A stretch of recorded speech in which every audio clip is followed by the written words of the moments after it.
All right. Hello, everyone. Let me close my window. Okay.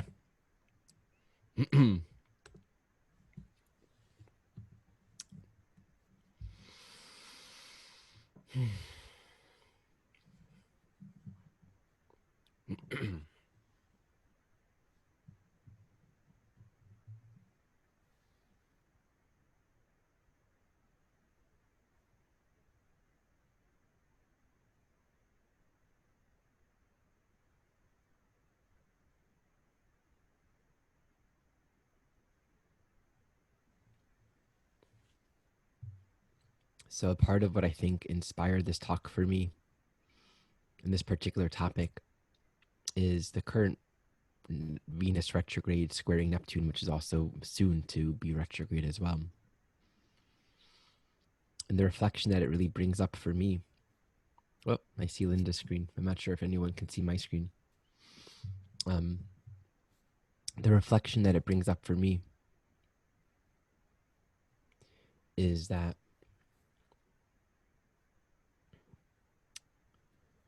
we walk around life with this very false pretense of certainty, this idea of who we are. I mean, even if you're like, I don't know who I am, there's still a level of certainty in that construct. And the way in which we are almost always moment to moment filling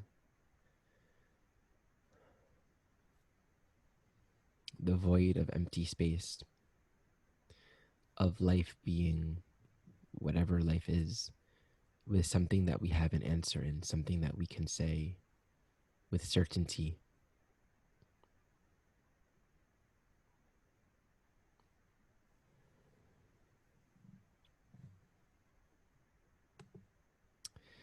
Hey, Linda, I just want to check in. I'm noticing I'm seeing your screen.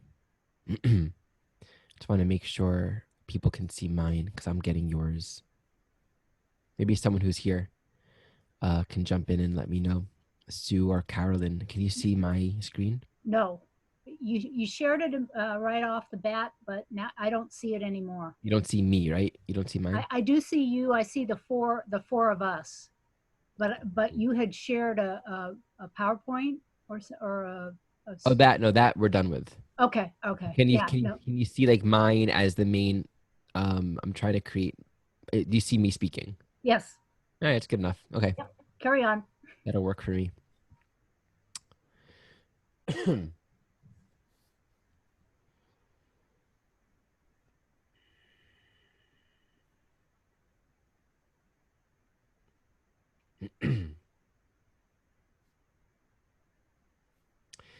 And that it sometimes takes a good Neptune transit to help remember that we don't know what's going on, that we don't actually have the answers, and that we don't actually have the ability to logically piece together reality and confidently say that we understand what everything is and what everything is for and what its purpose is in our life.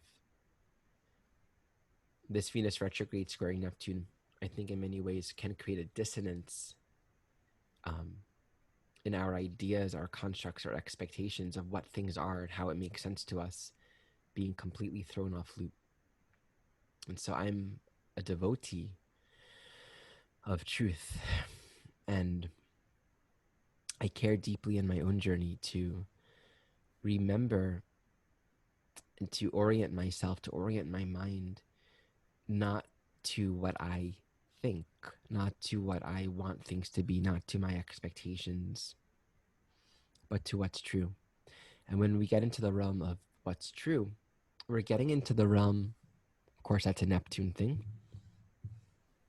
We're getting into a realm that is absolutely slippery and non possessive and greater than our mind can wrap around the idea of greatness or anything.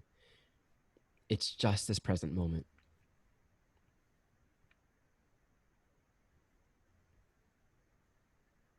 And if you want to say, well, what's this present moment? the mind will give it associations. The mind will say, well, this present moment, I'm feeling this, or I'm doing this, or I'm saying this, or I'm thinking about this. Like, none of that is actually what this present moment is.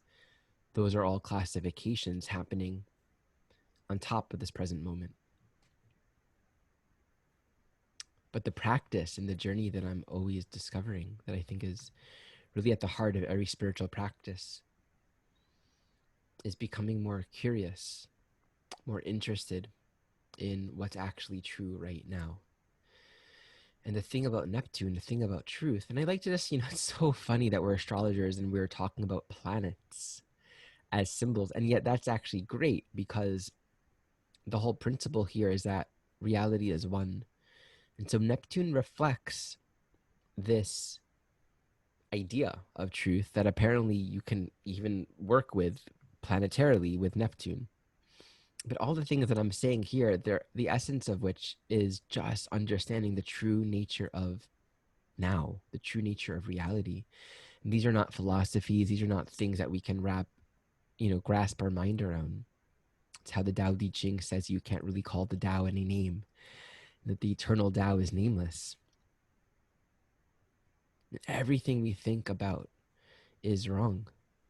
Every concept we have about everything and everyone completely misses the mark.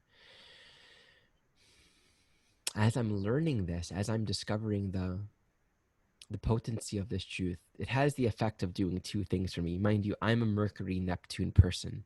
Actually, the North Node's on it right now. So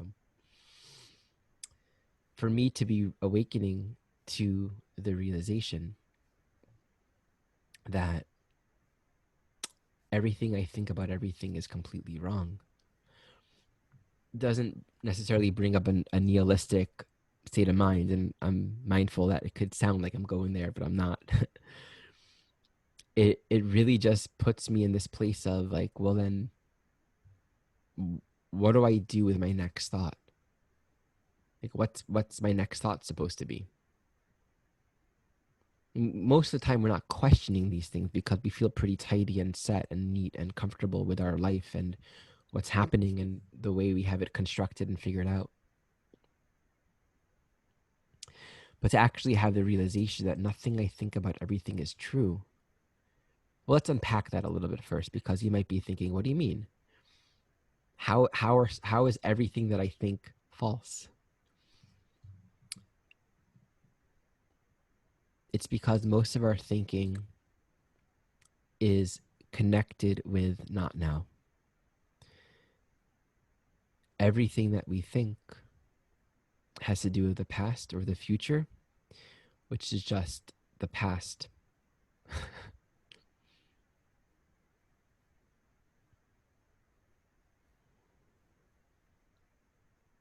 So even if I look at this microphone, I'm not seeing anything other than a construct of separation.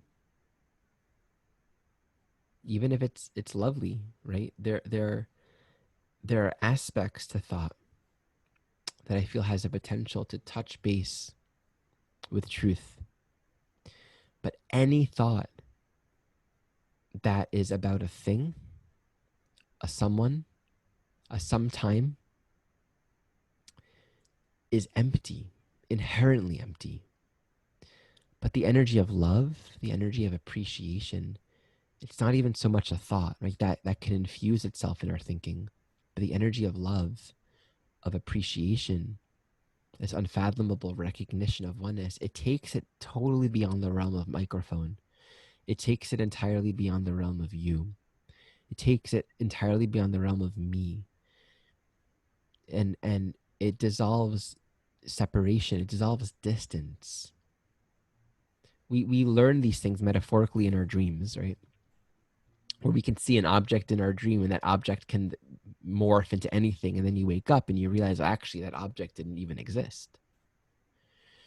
In a dream, you can have sex with someone who's not even alive or 30,000 miles away. And you wake up, you're like, oh, wow, that actually didn't happen.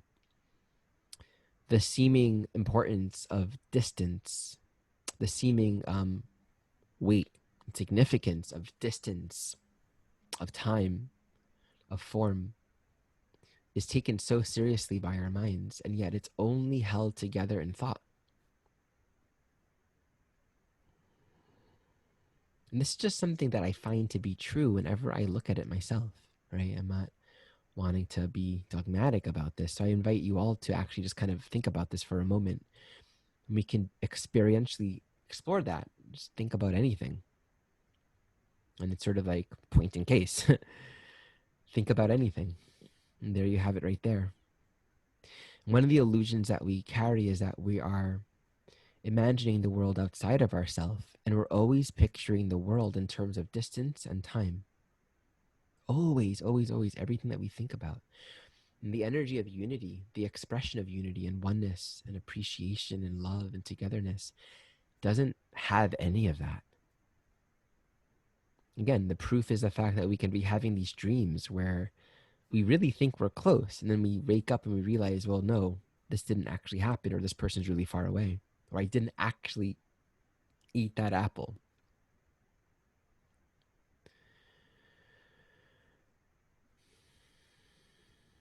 I love the opportunity to teach, and I love the opportunity to come back time and time again to work with people and share holy reflections and to really practice clear seeing, because this is an ongoing opportunity for me to drop in and reconnect with teachings that I find to be the most real, the most of essence for me.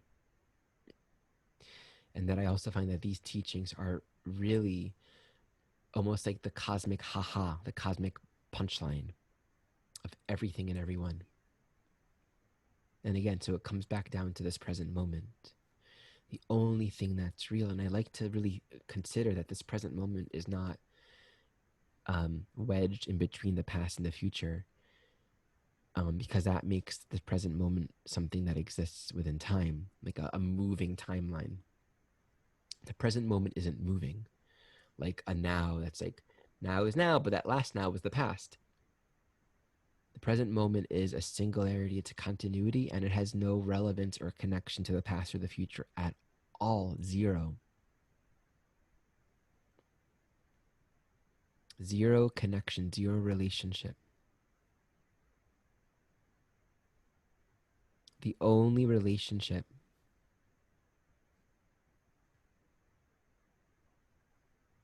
that's real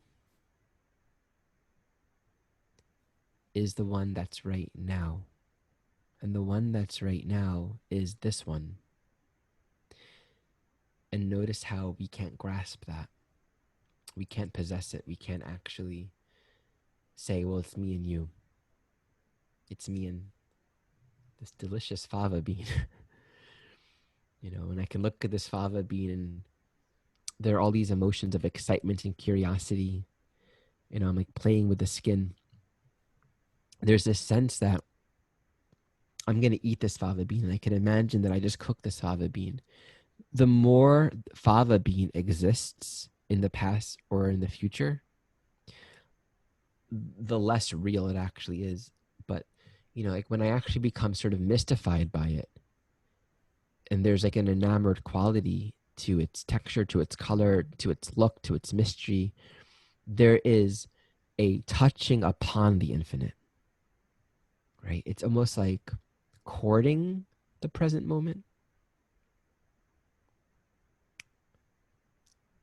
like seeing a lover, seeing a beloved, and feeling this enticement, this curiosity. And so there's really not a lot of past or future there. There's like you're engaged, and you want to stay engaged. You don't want to miss that. You don't want to miss the beauty and the allure and the curiosity and the mystery of what you behold. Yet so quickly it becomes like, just a thing of the past or a thing of the future or a thought about the future.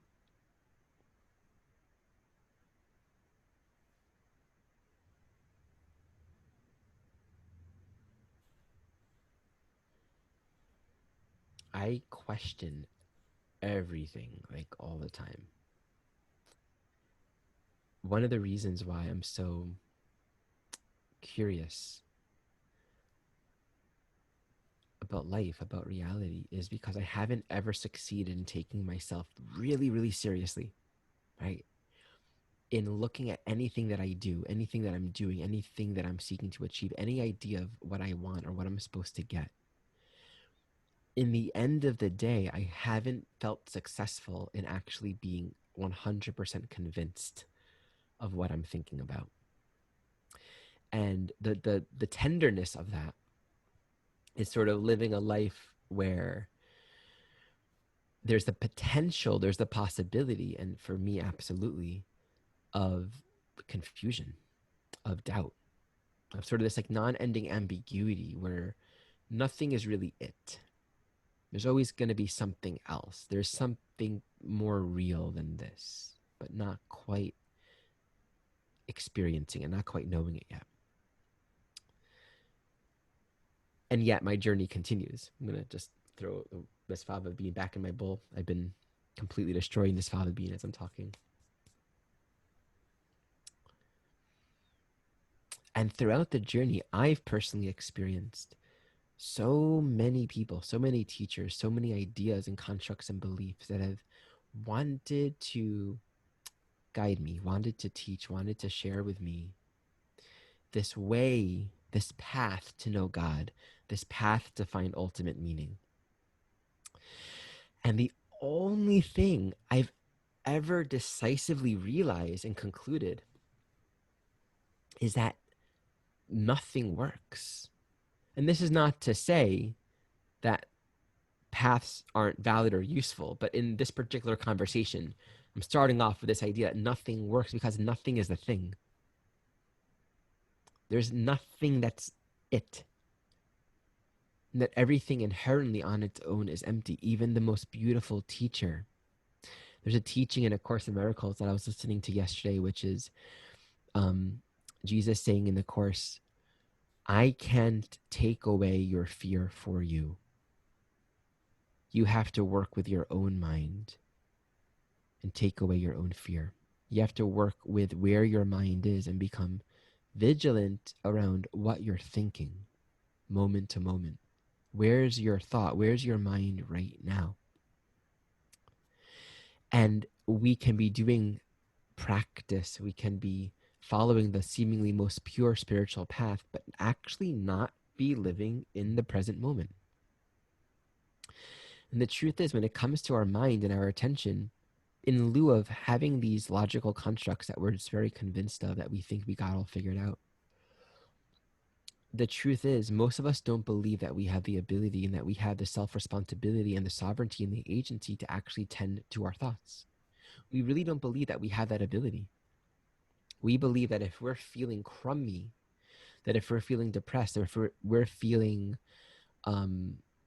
unloved, unworthy, that that's just almost the state that we are victim to. And this is not at all a message that we can just transcend negative feelings. No, the whole point here is embrace it, right? If there's depression, completely embrace it. Like, oh, I'm depressed. I'm feeling that way. The moment of acknowledging our mental state is the moment we are no longer identified with it. Is the moment we create a separation between the mental state and consciousness. And so I want to be so clear that when we talk about sovereignty and agency, this is never meant to be a spiritual bypassing. This is never meant to imply any judgment for negative feelings or that we can just transcend them. We actually have to fully acknowledge them. It's like an alcoholic has to acknowledge, I'm an alcoholic. You know, in an all way, we can all acknowledge that we are all addicted to useless thinking. We are all addicted to identifying with mental states in the moment, believing that that defines who we are. Until we admit that, there's no healing. There's no capacity to claim our agency, to distinguish between consciousness and thought.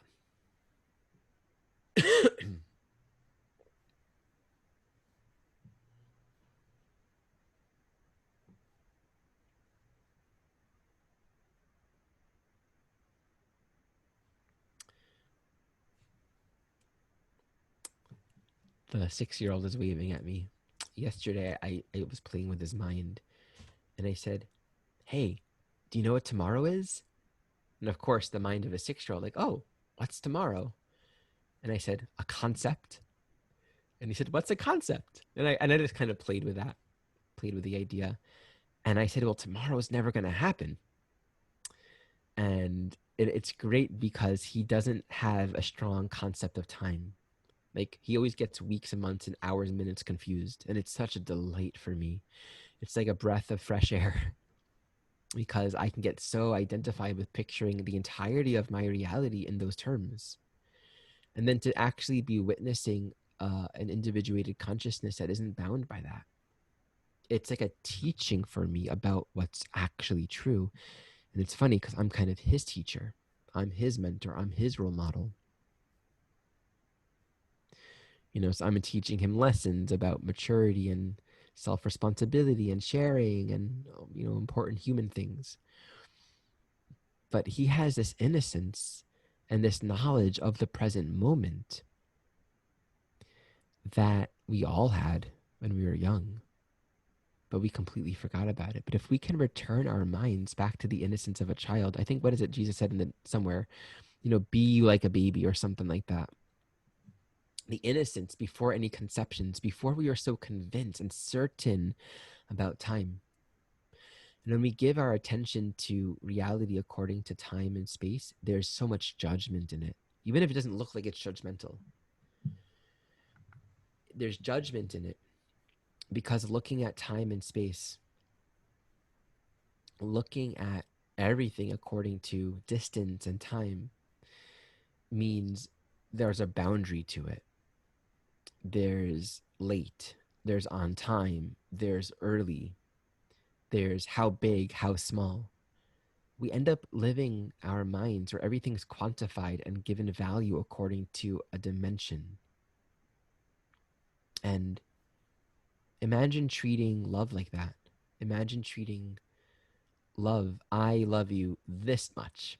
I can only give you this much love. It's completely absurd because if what we learn about love is that it's infinite. It doesn't get depleted unless we're confusing sacrifice and martyrdom with love. Then we will feel depleted only because we're confused. But love is an infinite quantity. It's an infinite quality, and it's timeless. So, returning back to where?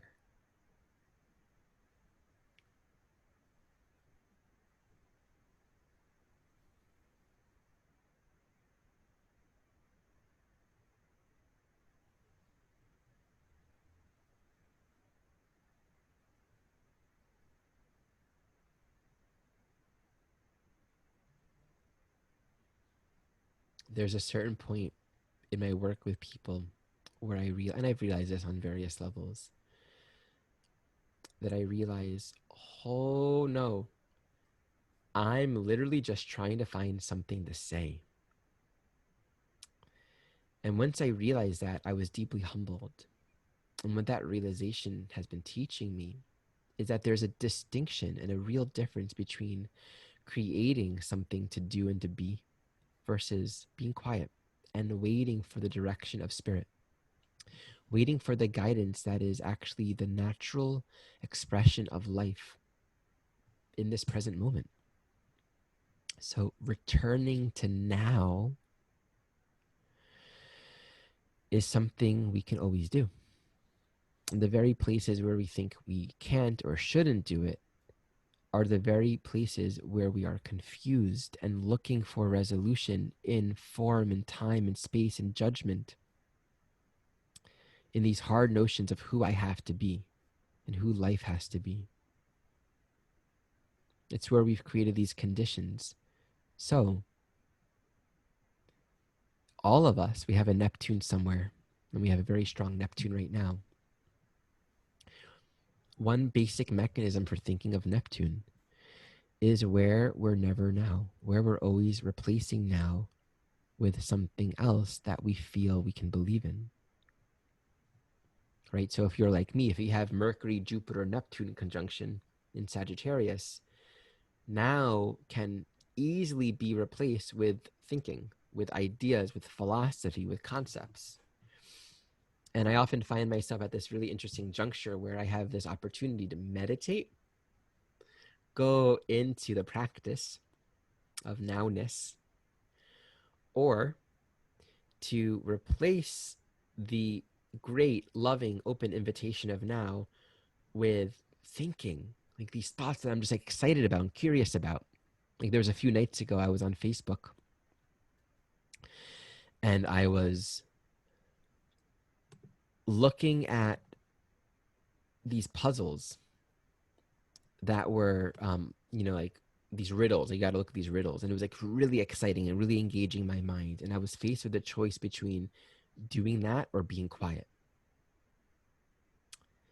And that's the choice that we're faced with along this journey.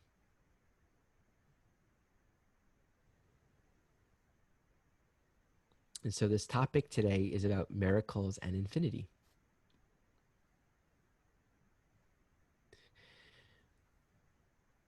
In A Course in Miracles, it speaks a lot about this idea of the holy instant. And the holy instant being always available to us, always something that we can access because it's always right now. And that right now being an infinite quality, non moving, the eternal state of being separate from time. There's no condition, no person, no relationship, no moment where it's not available for us. And the immense freedom that we have to realize that means we can use it whenever we want. We can explore this curious place of the present moment whenever we want to.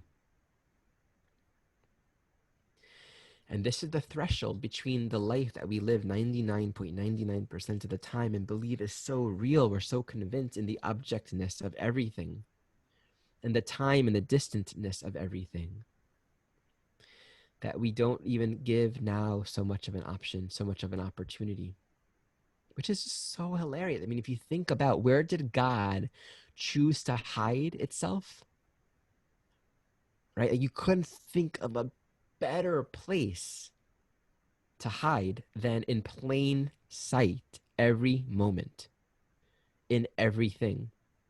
It's the biggest trick. It's the last place you'll look, right? Our movement will be to look everywhere else. And what's also funny is everywhere else is also it, but we'll miss that.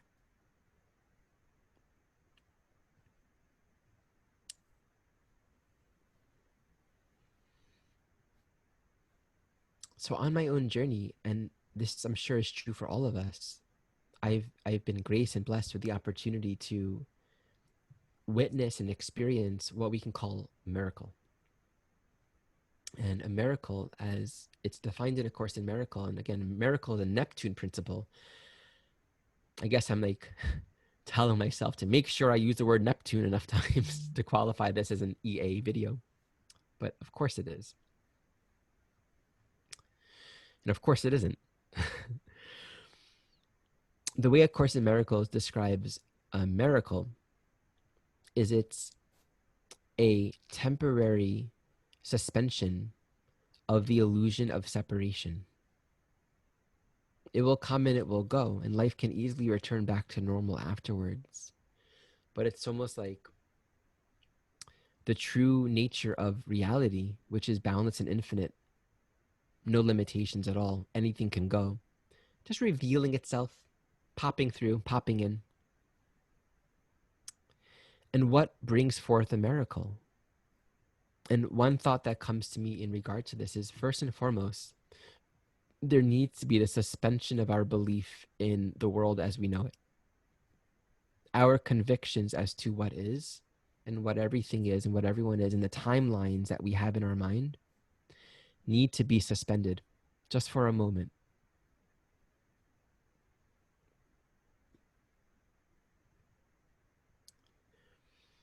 And then two, in that suspension, there's a void. There's nothing to hold on to. There's nothing to replace it.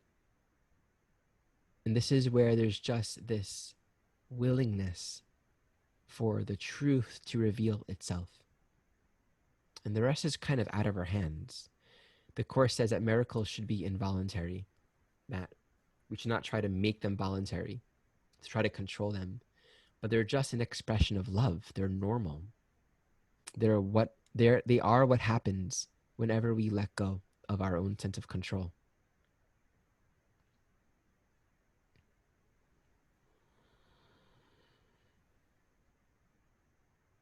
So I'll give you a little example of this. Like a week ago, I was performing online on Zoom, playing music for the first time, and I bought all this recording equipment, and I couldn't play guitar on Zoom. It just sounds horrible, and I wanted it to sound professional. And I was stressing out trying to figure out how to make it work. And I got to this point where I was like, all right, I don't know how I'm going to do this. I'm just going to surrender. I just really felt strongly. I tried my best and I accepted I don't know what's supposed to be. And that right there, I don't know what the divine plan is. I only know my thoughts about what it's supposed to be. You know, you can do that with a person. Like, I don't know who you're supposed to be. Venus, Neptune, I don't know who you're supposed to be for me. I only have my thoughts about you, but I don't know what's actually true. In that space is that suspension of our disbelief, right? Our suspension of our convictions in what is. And just like everything gets open again, wide open. Who knows? Maybe I'm just meant to sing.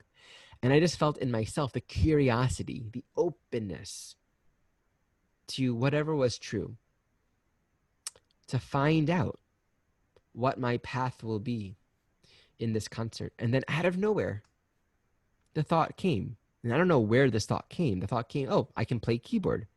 Let me experiment with hooking up my keyboard into my digital interface. So it's a digital sound. Maybe that will sound good on the computer. And then I realized I didn't have a cord to connect my keyboard to my interface. So 30, 40 minutes before my concert, I called my recording friend who lives about an hour away from me. He's a recording engineer. And I asked him if anyone lives near me that he knows of that has a cord that I can just run and borrow. And he said, actually, I'm driving right now to your town. It'll be cutting it really short, but I can give you a cord. So literally just as the concert's beginning, he arrives and he gives me a cord. And then he also looks at my settings, the thing that I was spending 2 weeks trying to learn and figure out and adjust. He looks at my settings. Oh, well, you want to make the settings right here. And this is where you want to put that one. This is where you want to put that jack. Then he left. It was a miracle. I got in 5 minutes what I was trying to get and figure out for 2 weeks. It all just came. And what brought it was I let go of the attachment. I let go of the agenda. I let go of this idea that life had to happen the way that I was trying to make it. And it's like a little bit of a trippy thing for us because this by no means is about not doing something,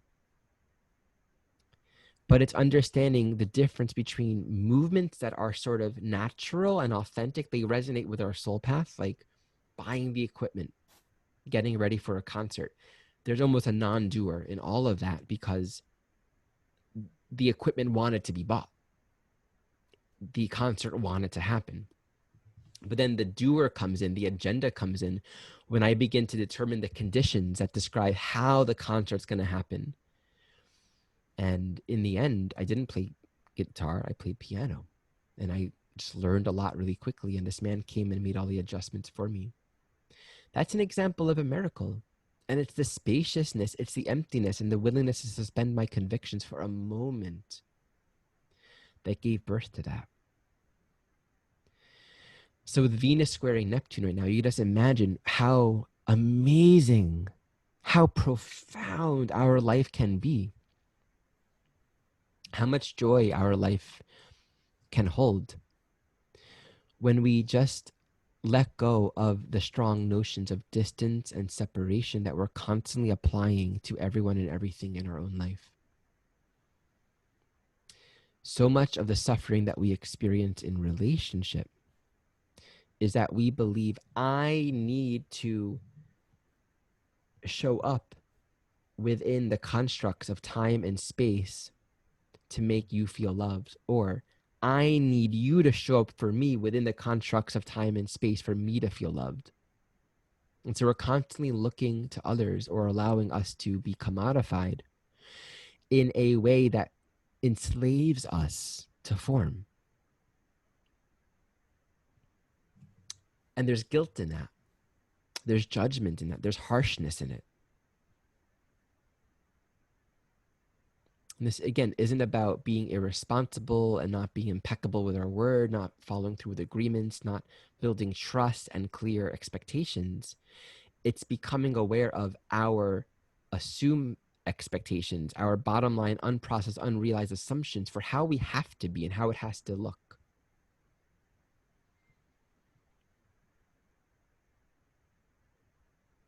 We often associate love with a context,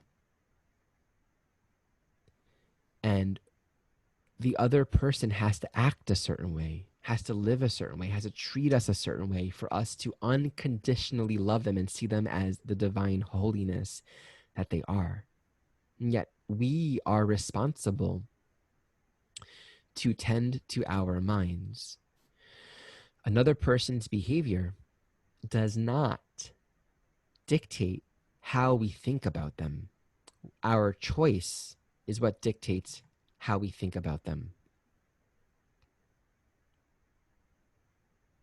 In the same way that we can so easily find ourselves enslaved and just assumed to walk a certain path, feel a certain way, experience a certain thing, and that's just what's happening.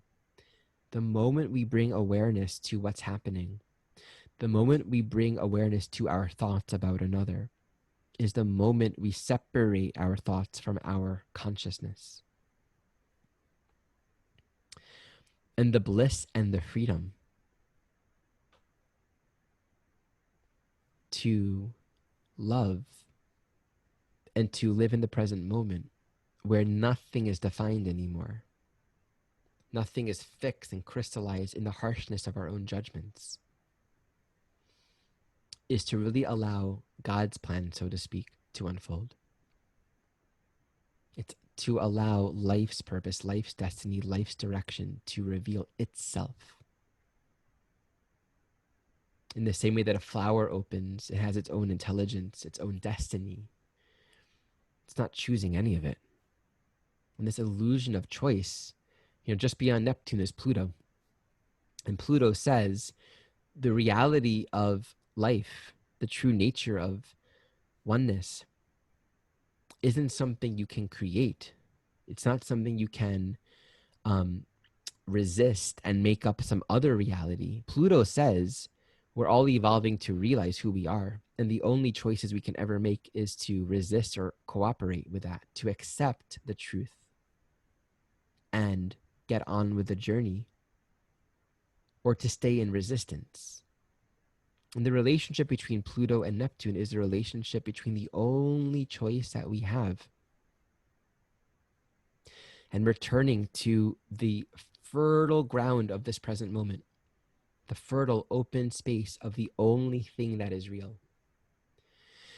And we can have these Neptunian experiences. Miracles can come about. We're drawing upon the infinite, timeless, eternal pool of infinity, which is always right now. It could happen to anyone at any level of consciousness. Anyone could experience it. And it doesn't necessarily mean we've arrived at the non-abiding, at the fully abiding unity consciousness, because Pluto, we have to keep on evolving. There's a life journey to play out. And unprocessed shadow, things we're not even conscious of, are going to emerge along the journey. But the present moment's always available for us. And that's the amazing thing about it. And the more we cultivate a bottom line devotion to orient our consciousness towards that, the quicker our evolutionary path goes. All of the teachers, and I find this to be true, always emphasize we don't really have any control over anything except for our thoughts. There's that teaching in the Talmud, Hakol bidei shemayim chutz mi yirat shemayim, that everything is in the hand of heaven Everything is in the control of the heavens except for awareness. Except for our yirat shemaim is like fear of heaven, but yirat's more like awe or awareness of or attunement to. We can choose to be in attunement or not. And the only way to become attuned is to realize that we're not attuned, to admit it to ourselves. Like Lao Tzu said, to straighten, let it be bent. Only what is bent can be straightened. If you're trying to straighten, but you're not letting yourself be bent, you're just creating more bentness.